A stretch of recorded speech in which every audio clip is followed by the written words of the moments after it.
ठाण्यातही विधान परिषद निवडणूक बिनविरोध होणार आहे। शरद पवारांच्या राष्ट्रवादीच्या अभिजित पवारांनी अर्ज मागे घेतलाय। वैयक्तिक कारणामुळे उमेदवारी अर्ज मागे घेत असल्याची माहिती त्यांनी दिली आणि त्यामुळे महायुतीचे उमेदवार रवींद्र फाटक यांचा मार्ग मोकळा झालाय। महत्त्वाचं म्हणजे ठाण्यात बंडखोरी देखील झालेली नसल्यानं अपक्ष उमेदवार देखील रिंगणामध्ये नसल्यानं ही जागा बिनविरोध झाली आहे।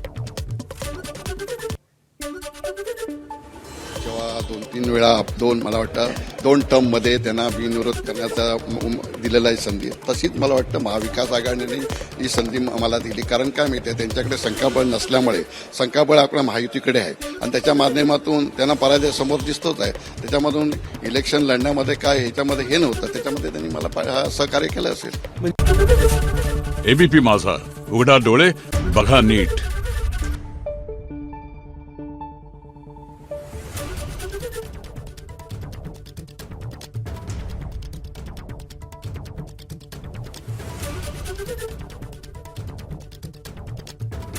Thank you.